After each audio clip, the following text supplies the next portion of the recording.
শ্রবণে মুক্তি ইউটিউব চ্যানেলে আপনাকে স্বাগতম। मैं परम पावन जीवन गाथा उनकी अमृतमय जीवन चरित। खैर हम तो उस अधिकारी तो है नहीं, योग्यता भी है नहीं।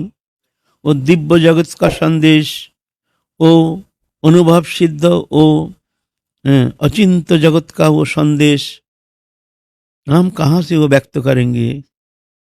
जो वाणी के अगम्य है, मन बुद्धि के अगम्य है, ऐसे अचिंत ऐसे भगवान की चिन्मय दिव्य लीलामृत, ये अनुभव वेद्य कृपा साध्य जिस पर कृपा करते हैं वही ये लीला आस्वादन कर सकते हैं। वो दिव्य जगत का संदेश वो अनुभव कर सकते हैं। प्राकृत साम्य भौम जगत में मनुष्य जैसे क्रिया कर्म करते हैं, भगवान भी जब आते हैं ऐसे मनुष्य चित लीला करते हैं।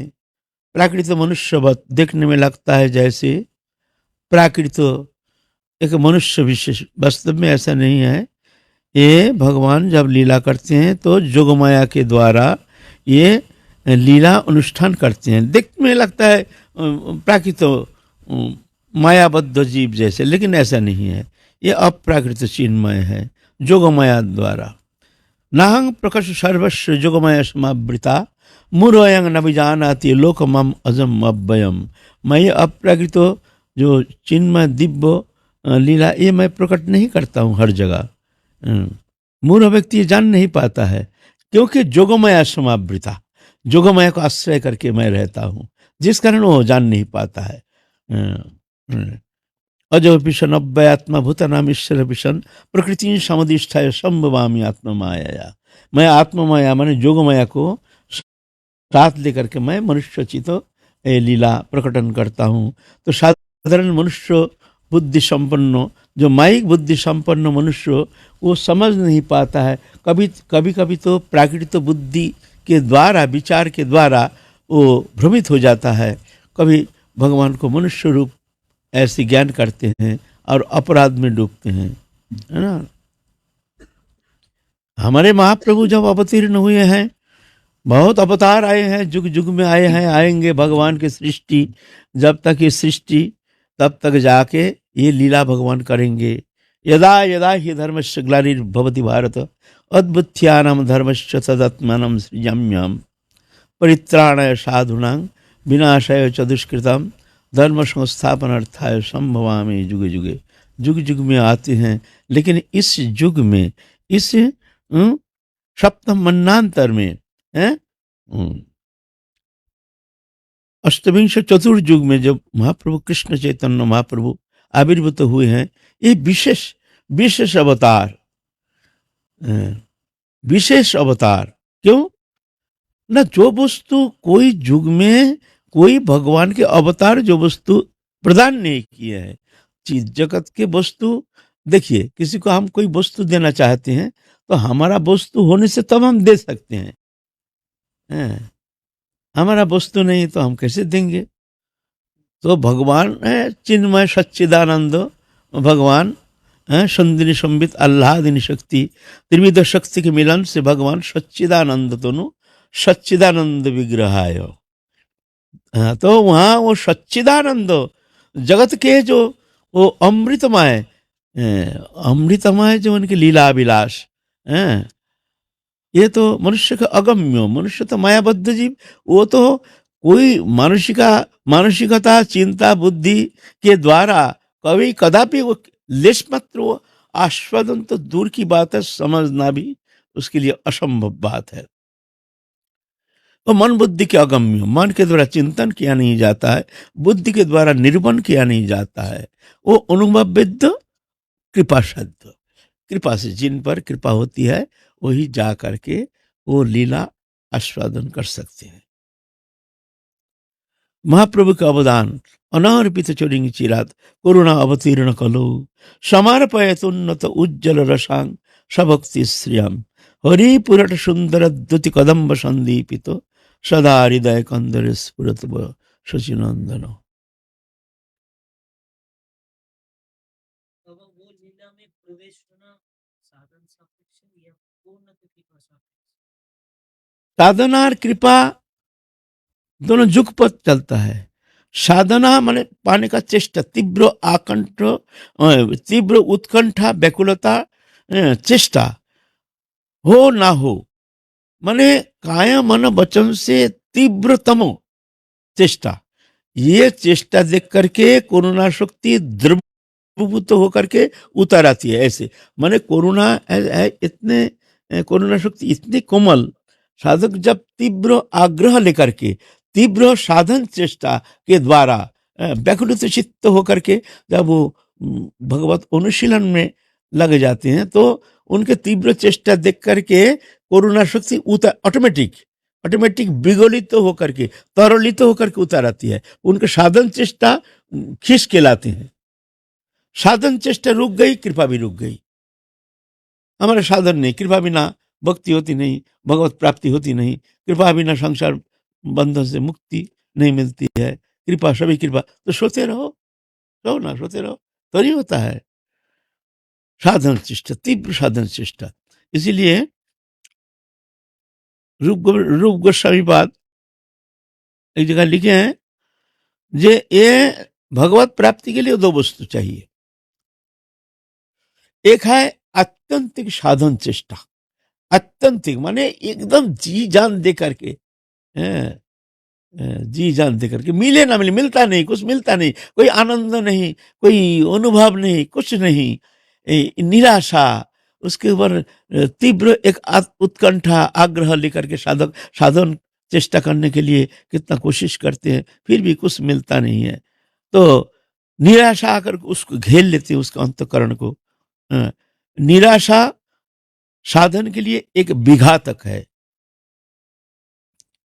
निराशा, आशा रखना चाहिए हमको अवश्य कृपा करेंगे ही। तो तीव्र साधन चेष्टा, फिर जाके एक समय वो करुणा शक्ति द्रवीभूत होकर के उतर आती है। साधन चेष्टा और करुणा दोनों का एक स्थान पे आके मिलन होता है। साधना रुक गई, करुणा रुक गई। साधन बिना साध्य वस्तु कबू नहीं पाए, कृपा करी कहो राय पाबार उपाय। महाप्रभु कह रहे हैं राय रामानंद को, साधन बिना साध्य वस्तु साधन के द्वारा जो वस्तु हम प्राप्त करना चाहते हैं वो है साध्य वस्तु। हम साधन क्यों करते हैं? ना राधा रानी की सेवा चाहते हैं, ना राधा रानी की सेवा चाहते हैं, तो इसलिए हम साधन चेष्टा, है ना। तो साधन बिना वो साध्य वस्तु राधा रानी के जो प्रेम मिलेगा नहीं। फिर दूसरे जगह कहते हैं, नित्य सिद्ध कृष्ण प्रेम साध्य कबू नय, श्रवणादि शुद्ध चित्त करे उदय। नित्य सिद्ध कृष्ण प्रेम और साधन के द्वारा मिलता नहीं है। इधर कहते साधन करके मिलता नहीं है, और उधर कहते साधन बिना मिलता नहीं है। दोनों अलग शब्द, अलग है। नित्य सिद्ध कृष्ण प्रेम साध्य कबू नय, माने साधन करके वो प्राप्त करना संभव नहीं, तो कैसे होगा? बोले तीव्र साधन चेष्टा, तीव्रतम अवस्था में जाकर के श्रवणादि, श्रवण कीर्तन शरण पूजन अर्चन बंधन दास्य सख्य आत्मनिवेदन नवदा भक्ति जाजन, तीव्र ये जो भक्ति अंग जाजन के द्वारा जब अंतकरण शुद्ध हो जाता है, फिर जाके वो स्वाभाविक सतह ही वो करुणा शक्ति आकर के उसके अंतकरण में अनुप्रविष्ट होकर के भक्ति रूप प्रदीप को प्रज्वलित कर देते हैं। साधनादि शुद्ध चित्त करे उदय, उदित होते हैं, माने उनके चेष्टा के द्वारा नहीं, वो करुणा। और कब वो करुणा होती है? जब तीव्र साधन चेष्टा। तो दो शब्द कहे हमारे आचार्य ने, एक है तीव्र अत्यंतिक साधन चेष्टा चाहिए, नहीं तो होगा नहीं। 2 नंबर संपूर्ण निष्प्रिय हृदय। इस हृदय में एकमात्र वो प्रेम, उनकी सेवा छोड़ करके दृश्यमान जागतिक कोई भी वस्तु पदार्थ के प्रति किंचित मात्र आसक्ति नहीं रहनी चाहिए। भजन कम हो वो भी ठीक है, लेकिन हृदय में दूसरा कामना, वासना, स्पृहा चलेगा नहीं। साधन कम होने से भी फिर भी चलेगा, लेकिन हृदय में तुम्हारे जो कामना वासना है, भोग स्पृहा, ये सब रहने से वहां पहुंचना संभव नहीं। वासना शून्य मन, तीव्र साधन चेष्टा, दोनों चाहिए। तीव्र साधन करते हैं, तीव्र साधन, दिन रात अनुष्ठान कर रहे हैं, ये कर रहे हैं, लेकिन मन में नाना प्रकार वासना, यहाँ तो आश्रम बनेगा, वहाँ ये बनेगा, वहाँ ये करेंगे, वो करेंगे, लोक कल्याण करेंगे, जन कल्याण करेंगे, सब नाना प्रकार सुप्त वासना देखने में आता नहीं है, लेकिन सुप्त वासना आकर के अंतकरण को घेर लेता है। तो वो वासना पूर्ति होने का बाद ही जाकर के फिर तुम्हारे वहां पहुंचने का तुम्हारा नंबर लगेगा, नहीं तो होगा नहीं। अगर साधक तीव्र चेष्टा साधन में करता है तो साधन की तीव्र चेष्टा होने पर तो फिर वो साधन का ही फलस्वरूप उसे कुछ यदि प्राप्त होता भी है तो उसके मन में तो फिर साधन का ही एक वो आएगा कि मेरे साधन के फलस्वरूप ही मुझे कुछ प्राप्त हुआ है, कृपा को तो वो मानेगा नहीं। साधन से मिलता नहीं है। साधन करते करते, तीव्र साधन करते करते हार जाता है, तभी जगह आती है व्याकुलता। जब हार जाती है तब आती है व्याकुलता। अभिमान है ना, अभिमान तो हमको आगे बढ़ने नहीं देते है ना, हम ये करेंगे वो करेंगे। भगवान पहले अर्जुन को सो उपदेश करते हैं, ज्ञान योग, कर्म योग, ये सब नाना प्रकार योग बन, ये करो वो करो, समर्पण करो, आत्मसमर्पण करो, सब करो। फिर भी अर्जुन का अभिमान जाता नहीं है। मन में है ना, मैं गांडीवधारी अर्जुन हूं, मैं पशुपत अस्त्रधारी अर्जुन हूं। क्या हमारे हाथ में कोई शक्ति नहीं है? हम गांडीव के टंकार से विश्व प्रकंपित हो जाता है, अब मेरा कुछ समर्थ है नहीं। तो भगवान देखते हैं अभिमान है ना। तो 10वें अध्याय तक तो खूब ज्ञान दिए हैं, लेकिन कोई काम में देखते भगवान तो सर्वांतर्यामी, देखते हैं इसका तो अभिमान गया नहीं, तो विश्व रूप दिखाए, देखो मैं कौन हूं। जब देखा तब उनका अभिमान चूर्ण हो गया, अरे ये तो पूर्ण ब्रह्म सनातन भगवान, यही तो सब कुछ है। तब स्तुति करते हैं, तमादिदेव पुरुष पुराण तमस्व विश्वस्व परंग निधानम वित्तश विदंच परंच धाम तया तथम विश्वम अनंत रूप वायुर्जम अग्नि वरुण शशंक। तब जाके वंदना करते हैं ना। तब जब अभिमान फिर भी जाता नहीं है, एक इस संबंध और एक दिन आलोचना करेंगे, इतना खतरनाक अभिमान। खैर अर्जुन ऐसा नहीं है, ये तो भगवान के एक पार्षद कोटि के है, वो तो दिव्य जगत के है, वो ऐसे हमारे जैसे बद्ध जीव नहीं थे। इसलिए वो तो हमारे लोक शिक्षा के लिए ऐसे नरलीला अनुकरण किए है ना। फिर भी अभिमान गया थोड़ी, जाता नहीं है, फिर भी सूक्ष्म रूप में रह जाता है। इतना खतरनाक है अभिमान। फिर 12 अध्याय में जा करके आप भक्ति योग उपदेश करते हैं, क्योंकि अंतकरण शुद्ध हो गया, अहंकार नष्ट हो गया, अब ये पात्र बन गया, आप इसको भक्ति योग को उपदेश करते हैं। ऐसे हैं, ऐसे हैं ना। फिर जाके 18 अध्याय में जाकर के कहते हैं, जब अहंकार नष्ट हो गया, फिर कहते हैं ईश्वर सर्वभूतानां हृदय से अर्जुन तिष्ठते भ्रमयान सर्वभूतानि जंत्रुरानि माया। अर्जुन जंत्रुर पुतला जैसे समस्त जीव जगत को भगवान नचा रहे हैं, तो क्या करेंगे? कुछ करने का है नहीं, तो कुछ तो करना है। अहंकार तो है ना, शरीर में आत्मबुद्धि, ये तो अहंकार का जड़ है ना। जब तक शरीर में आत्मबुद्धि है, तदात्मता है, तब तक अहंकार है। तो तमेव शरणं गच्छ सर्वभावेन भारत। अर्जुन तुम सर्वत भाव से उनके चरण में शरणागत हो जाओ, तुम्हारे हाथ में और कुछ है नहीं, शरणागत हो। फिर कहते हैं मच्चित्त सर्वदूरगानी मत प्रसादात् परिष्वसि अथ चित्तम अहंकारात् न स्रष्यसि विनंस्यसि। अर्जुन तुम हृदय में सिर्फ हमको धारण करके दृष्टा बन के चुपचाप देखते रहो, फिर बाकी कर्म हम करेंगे। तुम हमारी चिंता करो, हम तुम्हारी चिंता करेंगे। तुम्हारी चिंता करने का तुम्हारा कोई प्रयोजन नहीं है, तुम्हारा मन को हमको दो और हमारा चिंता करो। माने मत चित्त। सर्व दुर्गानि मत प्रसादात् तरिष्यसि, समस्त दुर्गति से मैं तुमको पार लगा दूंगा, तुम्हारे चेष्टा से नहीं, मैं, तुम सिर्फ हमको हृदय में धारण करके रखो, मत चित्त, पलक के लिए भी हमको छोड़ना नहीं, चिंतन से मन हटाना नहीं, बस दृष्टा बन के देखते रहो, फिर देखो मैं क्या करता हूँ, तुम्हारा मन को हमको दो, तुम्हारा मन में सिर्फ हम ही रहेंगे, तुम हमारी चिंता करो, हम तुम्हारी चिंता करेंगे। अब क्या होगा क्या नहीं होगा, तुम तो विचलित हो जाती हो, हैं? तो फिर क्या होगा, तुम्हारा अहंकार है ना, तो चिंता करने का कोई जरूरत नहीं। सर्व दुर्गानि मत प्रसादात् तरिष्यसि, समस्त दुर्गति से मैं तुमको पार लगा दूंगा। अथ चित्तम अहंकारात्, यदि तुम अहंकार के कारण न श्रष्यसि, मेरी बात तुम नहीं सुनते हो, ये क्या क्या कह रहे हैं, विनक्ष्यसि, तुम नष्ट हो जाओगे, तुम कुछ कर नहीं सकते, तुम्हारे हाथ में कुछ है ही नहीं, है ना। तो पहले ये अहंकार रहता है ना, ये अहंकार के कारण वो हम साधन नहीं करेंगे, प्रभु हमको खाएंगे नहीं, प्रभु हमको खिला देंगे, बोले हाँ प्रभु तुम खिला देंगे, खिलाते हैं प्रभु ही। ये तो कहानी याद आ गया, कहूँ ये तो सत्संग है ना, हमको महाप्रभु की कथा कहना है, फिर भी आ गया मन में। एक नास्तिक था, उसने ऐसे सत्संग में सुना है जो सब भगवान करते हैं, माया के द्वारा जंत्र पुतला जैसे नचाते हैं।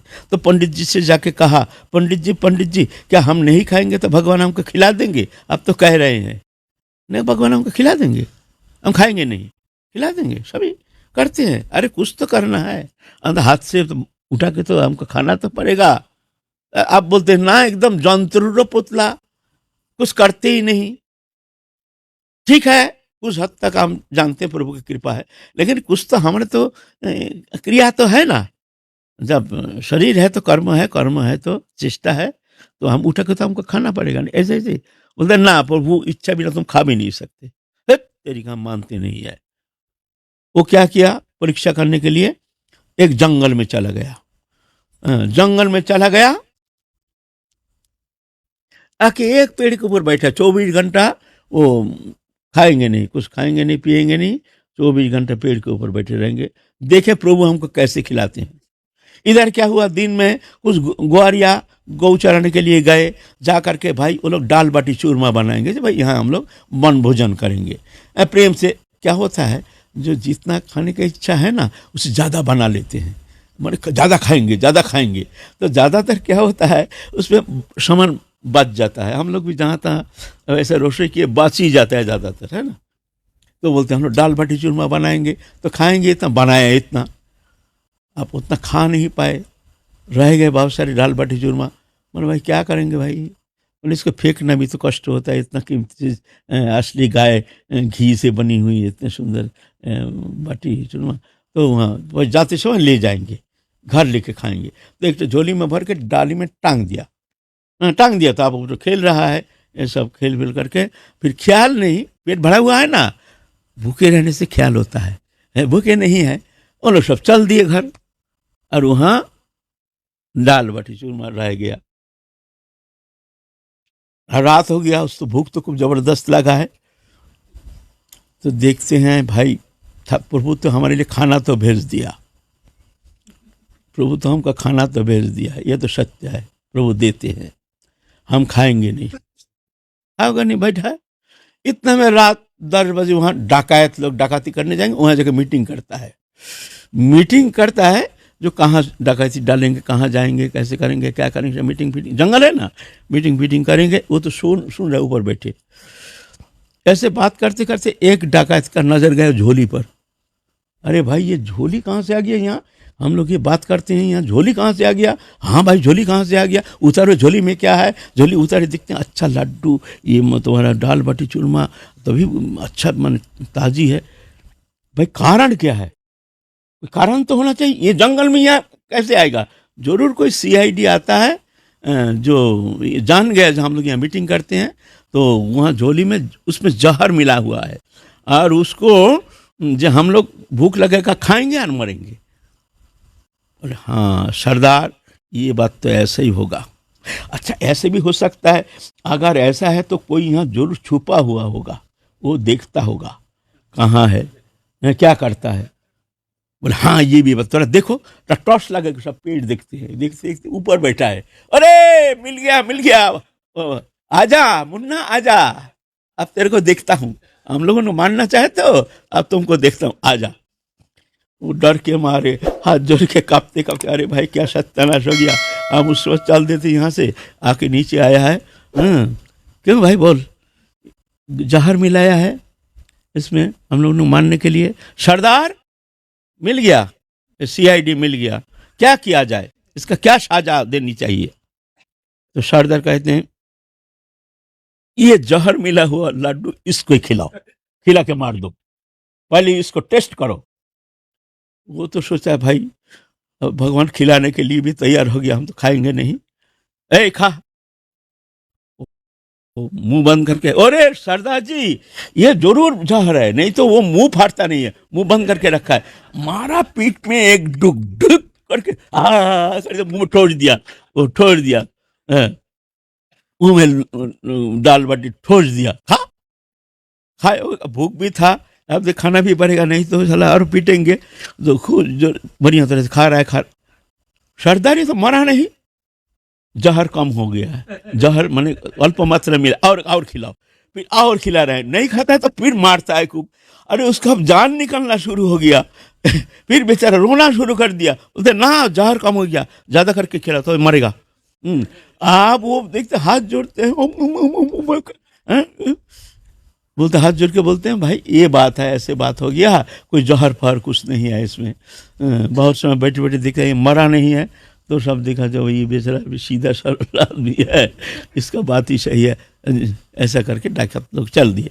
तो ऐसे है भगवान, भगवान जब करते हैं खिला भी देते हैं ना, ऐसे तो भगवान की लीला कोई समझ नहीं पाता है।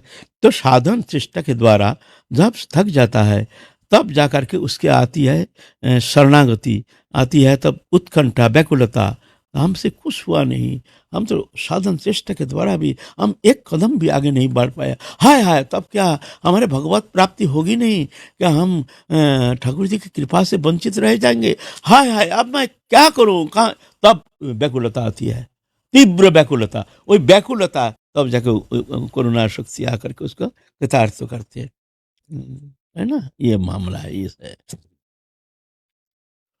तो हमारे महाप्रभु करुणा करके ये वस्तु देने के लिए आए हैं, उन्नत उज्जवल रसांग, उन्नत उज्जवल रस, राधा कृष्ण जुगल निवृत निकुंज में जो विलास माधुरिमा, माधुरिमा के जो चरम निर्जास है वो वस्तु, वो है भवल्लासा रति, जो रति एकमात्र मंजरी स्वरूप उपासना के द्वारा राधा ने की कृपा वो स्वरूप प्राप्त करके, एकमात्र राधा ने की कृपा से ही पुष्ट वो स्वरूप के माध्यम से वो लीला रस आस्वादन करने में समर्थ हो सकते हैं।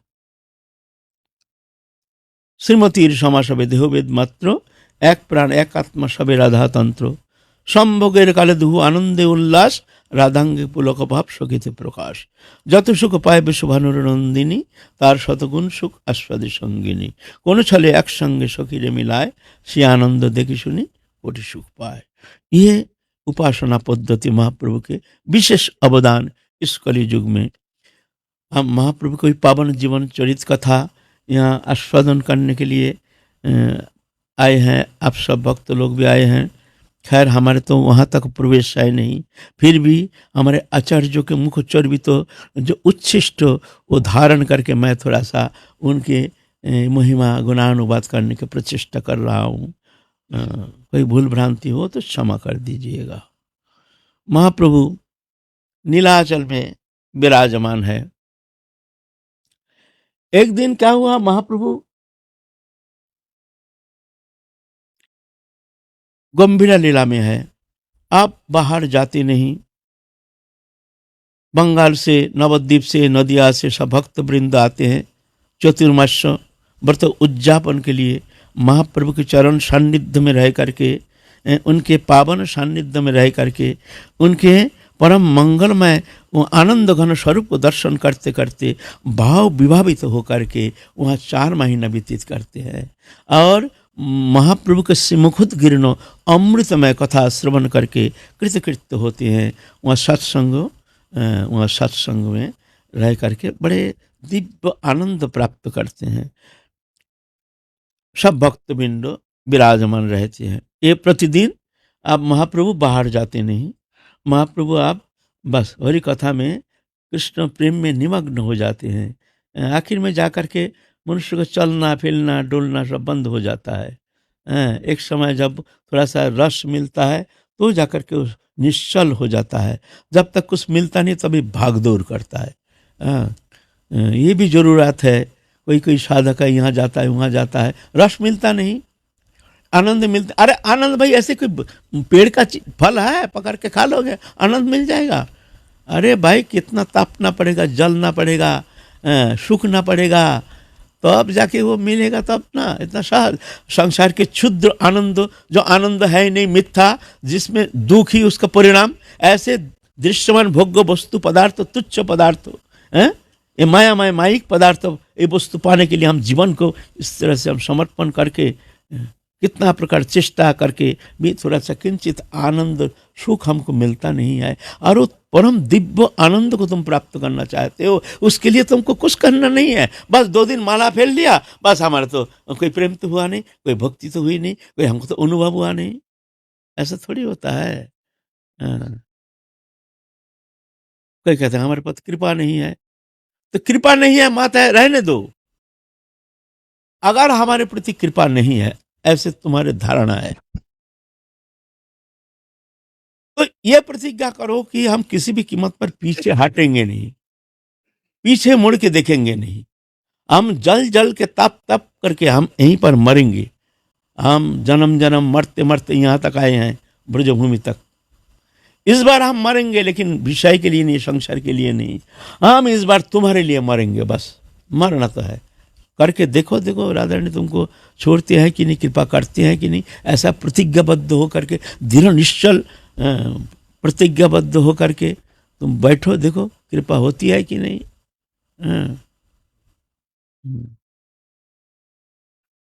है ना? तो इस तरह से साधन चेष्टा चाहिए, उसके साथ साथ चाहिए ऐसे सत्संग, महत्संग। महत्संग में बहुत जल्दी अंतकरण निर्मल होता है। निर्मल मन में फिर भगवत स्मृति जागृति रहती है। बिनु सत्संग ना हरि कथा तेह बिनु मोह न भाग, मोह गए बिनु राम पद होए न दृढ़ अनुराग। महाप्रभु ऐसे भक्त वृंद को लेकर परमानंद में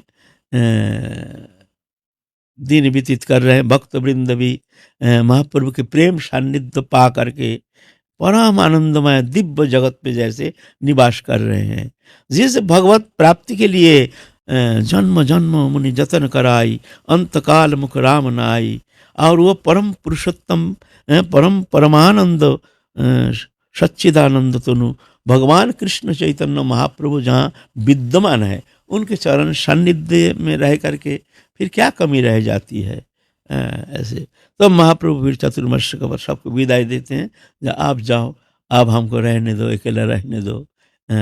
महाप्रभु आप कहीं जाते नहीं, तो अब भक्त वृंद सब बड़े दुखी होकर कष्ट करके फिर चले जाते हैं। फिर चतुर्मास्य जब आता है, तब उसी समय फिर जाके जगन्नाथपुरी में महाप्रभु के प्रेम सान्निध्य प्राप्ति के लिए आते हैं। एक दिन क्या हुआ, एक द्रविड़ देश के एक ब्राह्मण, सकाम ब्राह्मण है, सकाम भक्त, कामना वासना परिपूर्ण, सब उपासना करते हैं, देव देवताओं की उपासना करते हैं, लेकिन उसका दरिद्री जाता नहीं है। घर में कन्या है, 2-4 कन्या है, पुत्र है, बहुत दरिद्री, पैसा चाहिए। समाज जीवन में फिर नाना प्रकार समालोचना का भी कारण बन जाता है।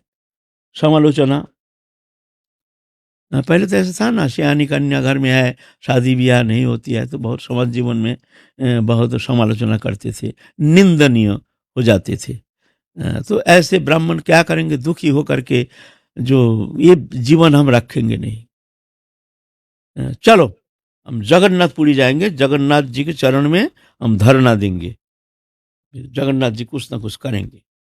ऐसा द्रविड़ देश के वो ब्राह्मण जगन्नाथ मंदिर में आकर के धरना देती है। बंगाल में ऐसा प्रचलन है, खाना पीना छोड़ करके बस पड़े रहते हैं।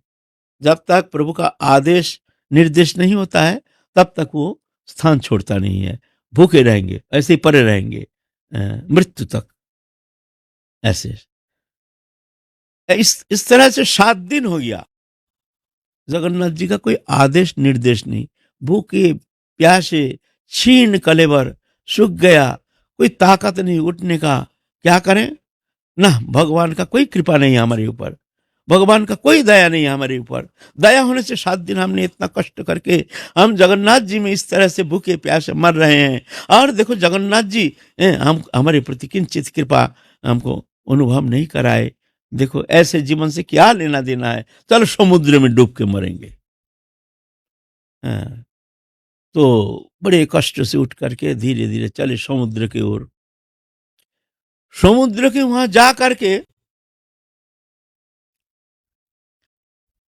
अब डूब के मरेंगे, देखते हैं एक विराट पुरुष, हाँ, मनुष्य समुद्र के बीच में खड़े हैं और घोटों तक समुद्र के पानी।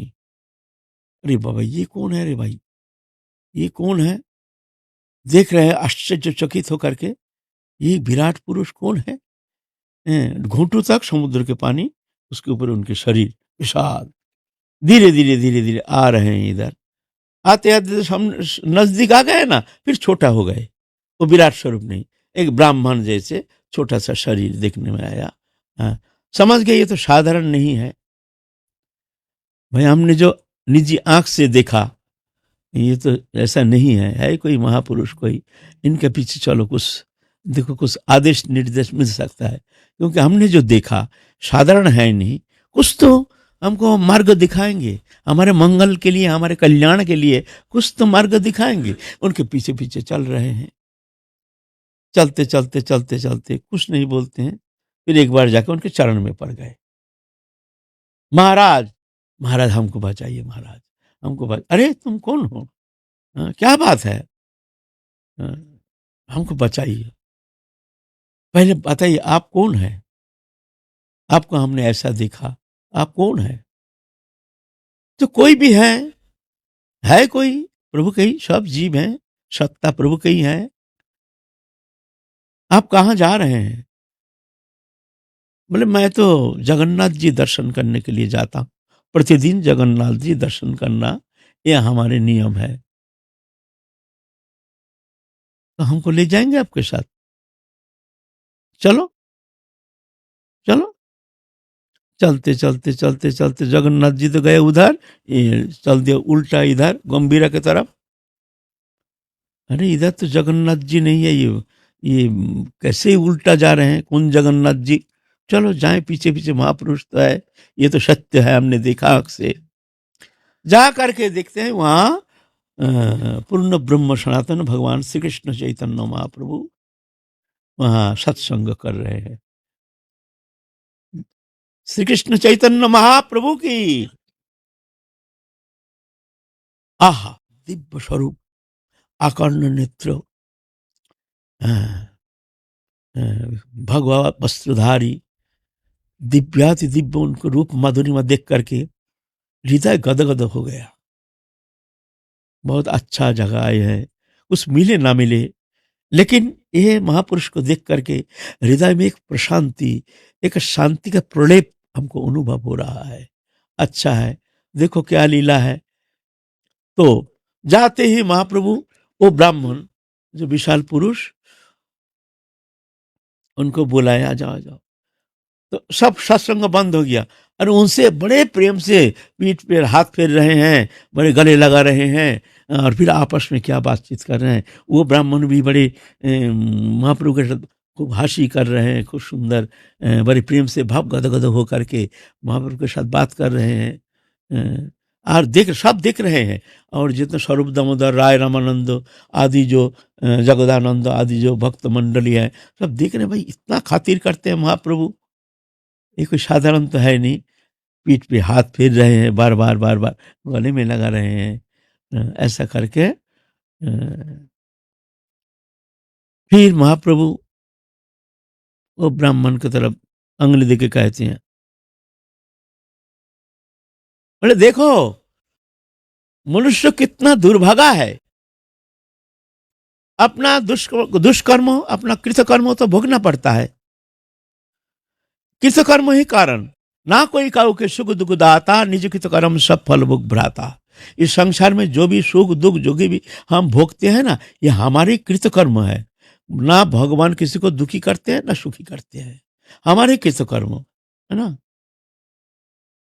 तो जब दुख भोगने का समय होता है तो हम भगवान को दोषी करते हैं, जब प्रभु हमारे प्रति प्रभु के कोई कृपा नहीं है। नहीं तो देखो हम प्रभु का भजन करते हैं, नाम करते हैं, और हमारी ये दरिद्री, ये हमारे दुखी, हम इतने दुखी हैं। हाँ? तो देखो भगवान को दोष लगाते हैं।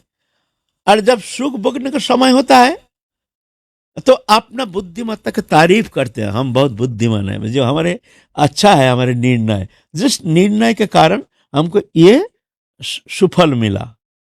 उस समय आप ये नहीं कहते हैं प्रभु ने हमको सुखी किया है, उसमें ये शब्द नहीं कहेगा। दुख के समय कहेंगे प्रभु ने हमको दुखी करके रखा है, और सुख के समय कहेंगे हमारे बुद्धि ही कारण है। तो इस तरह से ये ब्राह्मण देखो भगवान को दोष लगाता है। अरे गए हो भगवान का दर्शन करने के लिए, अरे भगवान का दर्शन किया, तुम्हारे सौभाग्य है, तुम कृतकृत्य हो गया, और तुम इस तरह से भगवान को दोषी मान रहे हो, मानने के लिए जा रहे हो। सब जानते हैं सर्वांतर्यामी, और वो ब्राह्मण वो तो कांप रहे हैं, अरे बाबा ये कि सब जानते हैं, ये तो महापुरुष तो साधारण, पहले चैतन्य महाप्रभु को देखे नहीं, पहली बार देख रहे हैं, और ऐसे सुन करके वो तो भाई साधारण नहीं असाधारण है ना।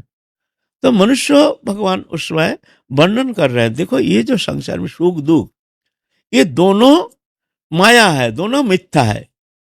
दुख से अनुद्विग्न मना, सुख से विगत स्प्रिया, बीत राग भय क्रोध स्थित धीर मुनिरुच्यते। जो साधु जो भक्त होते हैं, जो परमार्थ लोभी होते हैं, जो इस जन्म में अपना कल्याण चाहते हैं, उनके लिए दुख से अनुद्विग्न मना, दुख आने से उद्वेग प्राप्त नहीं होना चाहिए, क्योंकि ये जानना चाहिए ये हमारे कृतकर्म ही कारण है। कोई हमको दुख देता है नहीं, ना कोई हमको प्रेम करता है, हमारे कृतकर्म ही कारण है ना। तो दुख से अनुद्विग्न मना, दुख आने से उद्वेग प्राप्त नहीं होना चाहिए। और सुख से विगत स्प्रिया, जब सुख भोग सांसारिक भोग्य विषय जब प्राप्त होता है तो उस समय उसमें भी ज्यादा उलझना नहीं चाहिए। विगत स्प्रिया, स्प्रिया ही नहीं, क्योंकि ये भी दुखदायी है, ये भी मिथ्या है। सुख दुख समाओ कृत्या लाभ लभऊ जय जयऊ तथ युद्ध युद्ध नैव पाप मावाप्स्यसि। भगवान कहते हैं गीता में, सुख दुख समाओ कृत्या, सुख दुख को समान भाव कर लो। सुख दुख समाओ कृत्या लाभा लाभऊ, लाभ अलाभ माने लाभ हानि, कभी हानि होता है कभी लाभ होता है, दोनों को बराबर देखना। जया जयऊ, कभी विजय प्राप्त कर लेते हैं कभी हार जाते हैं। इस तरह से संसार में युद्ध है युद्ध, तुम लड़ाई करो संग्राम करो, कभी सुख आता है कभी दुख आता है, इसमें द्वंद्व होता है ना, तो विचलित हो जाते हैं, विचालित हो जाते हैं, तो बोलते हैं इसको सहन करो। तथा है युद्ध युद्धस्व नैव पाप मावाप्स्यसि, कोई कर्म में तुम लिप्त नहीं होगे, कोई पाप पुण्य तुम लिप्त नहीं होगे। ये भगवान कहते हैं ना, ये आएगा होगा।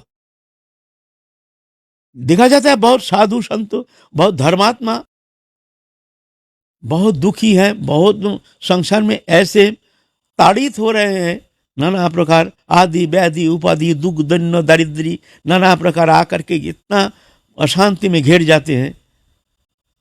तो कभी कभी कोई कहते हैं देखो ये भगवत भक्त है, ये इतना दुखी है और कितना दुर्जन है, देखो वो कितना सुखी है। पंच पांडव इतना दुखी, जन्म से इतना दुखी, भगवान जिनके साथ रहते थे, और कौरव लोग देखो कितना दुष्ट है, उनके सुख का कोई ठिकाना नहीं अंतिम समय तक, कैसे संभव। तो ये पंच पांडव जब देखो ना जंगल में भटक रहे हैं, खाना नहीं पीना नहीं, जंगल में तो सब पांडवों को धर के रखा है, जाएंगे पेड़ में फल है कि नहीं, फल तोड़ेंगे, मिलता है कभी नहीं मिलता, कभी आधा पेट, कभी कितना कष्ट से। और ऐसे धुरंधर जो है गंडीपधारी अर्जुन, 10,000 हस्ती के बल रखने वाले भीम, हैं, धर्मराज युधिष्ठिर ऐसे ऐसे हैं, दिक्पाल हैं, लेकिन देखो उनके दुख का कोई ठिकाना नहीं। और भगवान जिनके साथ है, हैं, तो क्या कहोगे? उनके प्रति भगवान की कृपा नहीं ना। हम लोग थोड़ा सा दुख में विचलित हो जाते हैं, विचालित हो जाते हैं, और कहते हैं प्रभु की कृपा हम पर है नहीं। जो भक्त होता है वो कभी ऐसा चिंतन नहीं करता है, और दुख आने से वो हंसते हैं, नहीं, इसमें प्रभु के जरूर प्रभु की कोई कृपा है। ये प्रभु, क्योंकि हम प्रभु की शरणागत हैं, हमारे लिए तो दुख तो होना नहीं चाहिए। तो फिर भी जो दुख जैसे दिखता है, बोलते ये दुख नहीं, इसमें जरूर कोई मंगल निहित है हमारे लिए। ऐसे जान करके शांत रहते हैं। दुखेषु अनुद्विग्न मना, है ना, तब जाके भजन होता है ना। हाँ, तो कभी कभी हम लोग ऐसे देखते हैं। अर्जुन के पुत्र देखो, भगवान का भांजा, भगवान का अपना भांजा, सप्तरथी मिलकर अन्याय से उसको मार रहा है, हैं? अरे भगवान जिनका मामा है, भगवान जिनका मामा है, और उनका भांजा का दुर्दशा देखो, तो क्या कहोगे? भगवान की कृपा नहीं है? ये नरलोक है, ये मनुष्य लोक है, ये मृत्यु लोक है, ऐसा होता है। यहाँ भगवान आते हैं, भगवान भी ये दुख को स्वीकार करते हैं। रामचंद्र आए, देखो ना, वन वन में भटकते रहे रामचंद्र, हैं, स्वयं पूर्ण ब्रह्म सनातन, हैं, तो क्या कहोगे? ये भूमि ऐसे है, मर्त्य लोक ऐसे है, होगा हर्ष विषाद मान अपमान, शीत उष्ण सुख दुख, लाभ हानि, हैं, शीत गर्मी, ये सब अवस्था, ये द्वंद्व सहन करना पड़ता है साधक के लिए, है ना। ऐसा नहीं सोचना चाहिए कि प्रभु की कृपा हम पर है नहीं। एक दिन दो मित्र, एक दिन दो मित्र ग्राम में रहते हैं, सब सज्जन दुर्जन सब मिल करके, सबसे सबका मेल रहता है। माने गांव में जरा पास बालक है, कोई बदमाश है, कोई चोर है, कोई साधु है, लेकिन सब मित्र है।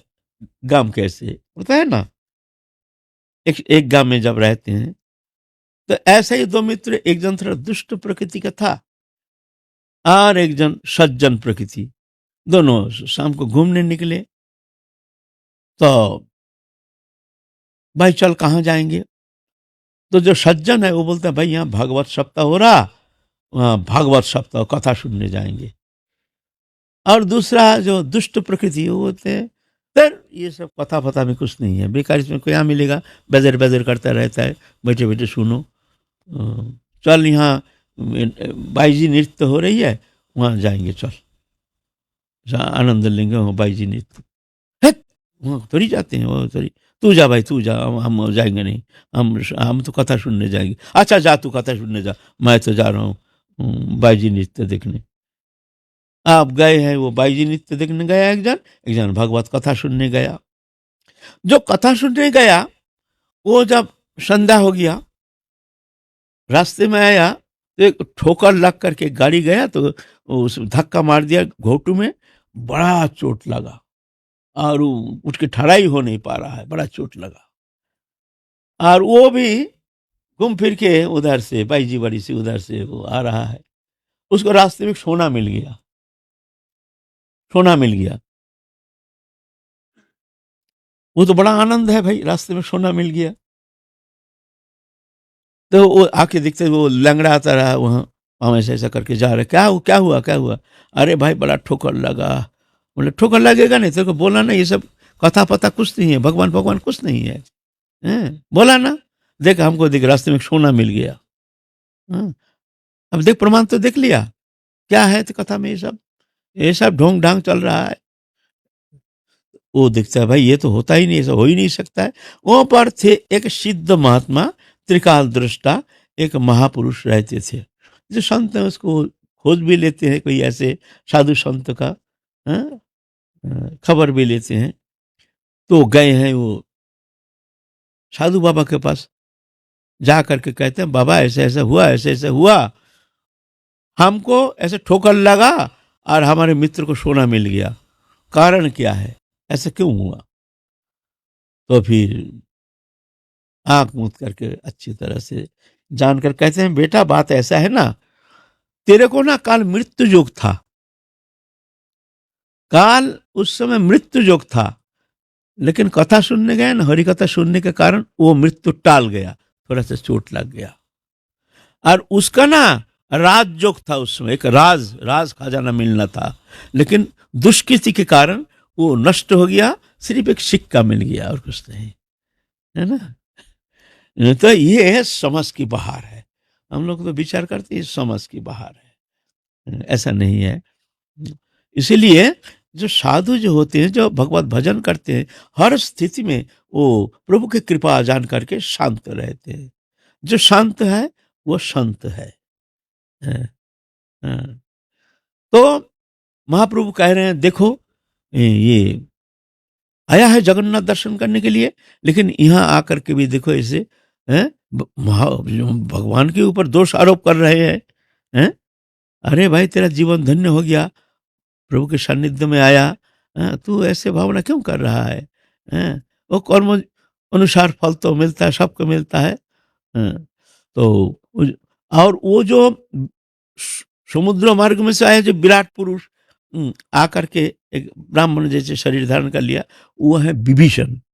रामचंद्र के समय के वो विभीषण, चतुर्युग में वो तो विद्यमान है ना। तो वो आते हैं महाप्रभु का दर्शन करने के लिए। फिर ये दोनों जा रहे हैं, जाते जाते जाते जाते तो आप वो महाप्रभु को दर्शन करके एकदम गदगद हो गया। आप उनका पाम पकड़ लिया, जी प्रभु आप है कौन, आपका परिचय बताइए। तो कहते हैं मैं विभीषण हूँ।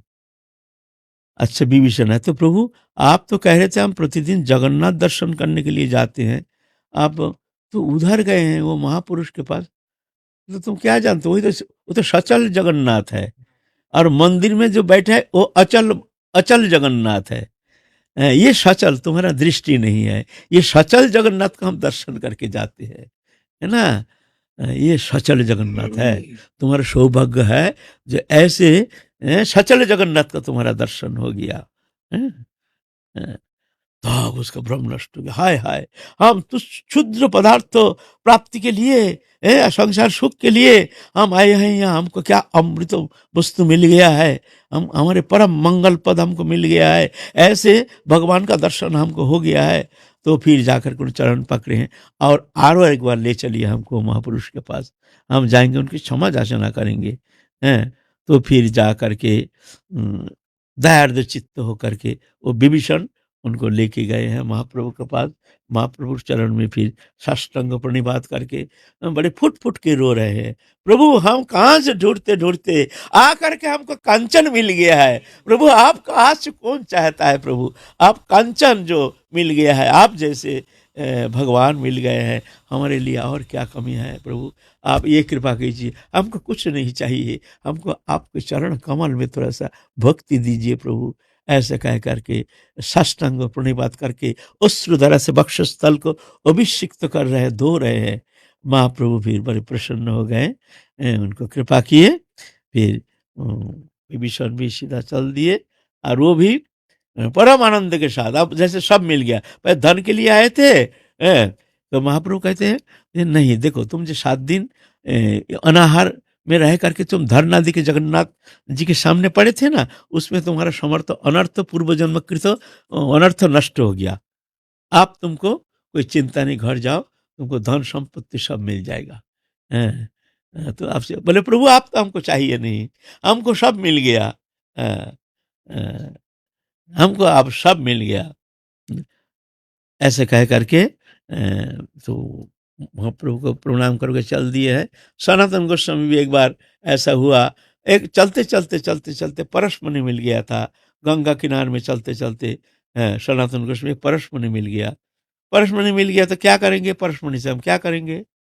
परीक्षा आती है, साधु को मिलेगा धन संपत्ति यश प्रतिष्ठा मिलेगा, लेकिन उसमें भूल गया तो गाड़ी वहीं रुक गई, है ना। तो क्या किए, क्या करेंगे, एक जगह मिट्टी के नीचे गाड़ दिया है कि चलो किसी का प्रयोजन होगा, भजन कर रहे हैं। एक काशी में एक ब्राह्मण वो ऐसे ही अपने कन्या के शादी के लिए उत्कंठित होकर के भोले बाबा के चरण में जाकर के धरना दिए हैं। काशीपुरी में, काशी जगन्नाथ है, काशीपुरी में बाबा भोले बाबा का चरण में धरना दिए हैं। तो भोले बाबा आदेश किया तू जाके वृंदावन में जमुना किनारे में है सनातन गोस्वामी नाम से, उनके पास जा, तेरे को धन मिल जाएगा। स्वप्नादेश हुआ तो काशीपुरी से सीधा चलते चलते चलते चलते चलते चलते ढूंढते ढूंढते वृंदावन आए हैं। आ करके वहाँ भाई यहाँ सनातन गोस्वामी कौन है? उस समय तो ज्यादा साधु संत तो थे नहीं, बड़े कठोर जीवन था, खाना नहीं, पीना नहीं, रहने का स्थान नहीं। फिर दिन में मुसलमान के जो ये है ना, वो लोग ढूंढते थे साधु संत, तो अकेला मिलने से मार देते थे। मुस्लिम पीरियड था ना उस समय, 550 साल पहले। दिन में निकालना भारी पड़ जाता था कहीं। बड़े कष्ट करके जीवन व्यतीत करते थे। सनातन गोस्वामी कैसे जीवन व्यतीत करते थे? कबू कादे कबू हासे कबू परमानंदे भाषे कबू भिक्षा कबू उपवास, छेड़ा कथा नेड़ा माथा मुखे कृष्ण गुण गाथा परिधाने छेड़ा बहिर्बास, कबू बा बनेर शाक अल बने करी पाक मुखे देन दुई एक ग्रास। इस तरह से कठोर जीवन व्यतीत किए हैं। उस समय संत था ही नहीं तो उस समय ऐसे तीव्र भजन करने वाला। अभी तो सब सुविधा हो गया, जहाँ जाओ खाना मिलता है, पहनना मिलता है, भंडारा तो रोज ही हो रहा, कहीं बैठ जाओ लड्डू पूड़ी कचौड़ी, फिर दक्षिणा भी मिल जाता है बढ़िया, है ना। अभी तो इसीलिए हम जैसे सुविधावादी ज्यादा ही थोड़ा सा आनंद लेते हैं। लेकिन साधक जो भगवत प्राप्ति के लिए जो सब छोड़ छाड़ के आए हैं, उनके लिए तो थोड़ा कठिनाई का सामना करना ही पड़ता है। लेकिन ऐसे भाव किस में है? भगवत प्राप्ति करनी है। तो खोजते खोजते ढूंढते ढूंढते आए हैं जमुना किनार में। सनातन गोस्वामी देखिए नंगटी पहनी हुई एक बाबा जी हैं, पड़े हैं, दंडवत किए हैं। क्या आप ही सनातन गोस्वामी हैं? बोले हाँ, ये शरीर को तो सनातन दास कहते हैं, ये शरीर को। बोलिए क्या चाहिए, किस लिए आए हैं?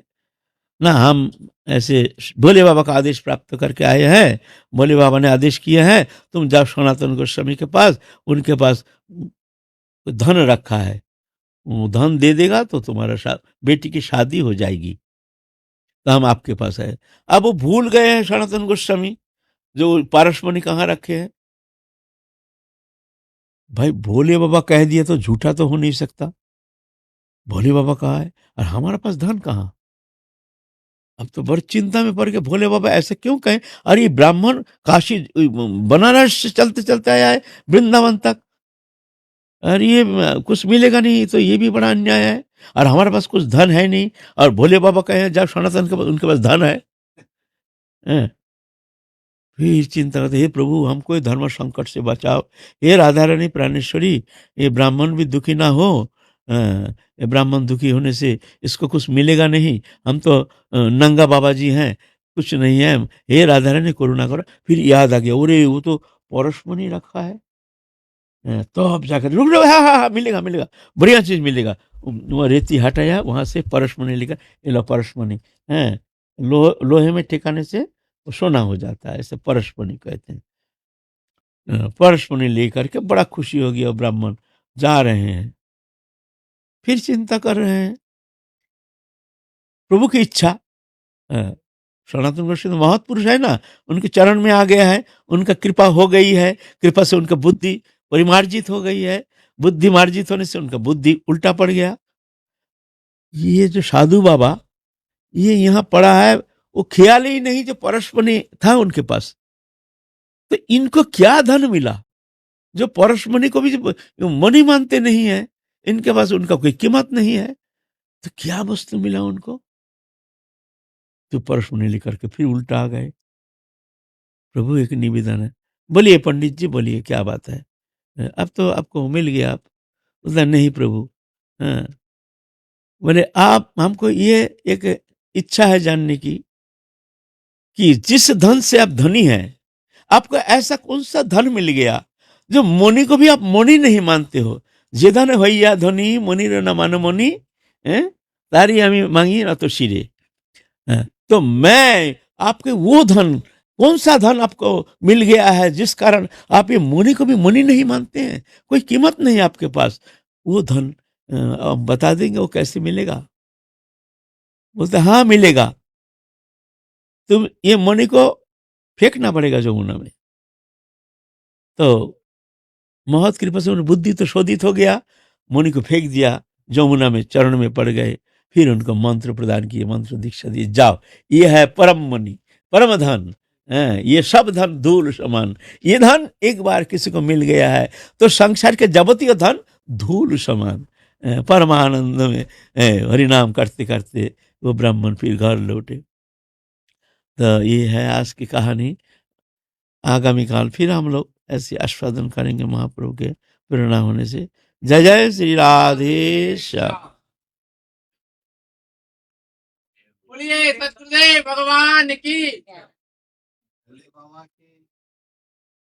बाबा की कृपा माने या वो सनातन गोस्वामी की कृपा माने कि वो भगवत भक्ति में लगे।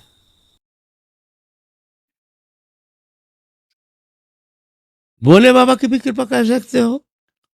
भगवान तो कृपा शक्ति रखे हैं भक्त के पास। भक्त भगवान स्वयं कृपा नहीं करते हैं, भक्त के पीछे भगवान है। भक्त जब कृपा करते हैं भगवान फिर उनको कृपा करते हैं पूर्ण रूप से।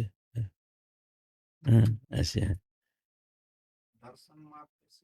महापुरुष ऐसे ऐसे सच्चे महापुरुष अगर दर्शन किए जाएं तो क्या भक्ति लाभ संभव है? खूब संभव है। ऐसे कहानी हम सुनाएंगे एक दिन, फिर एक दिन सत्संग में इस विषय आलोचना करेंगे। एक दुष्ट प्रकृति के एक मनुष्य किस तरह से महापुरुष की कृपा से संत हो गए हैं, इस विषय में एक दिन आलोचना करेंगे। क्यों नहीं है, अमोघ है, अमोघ।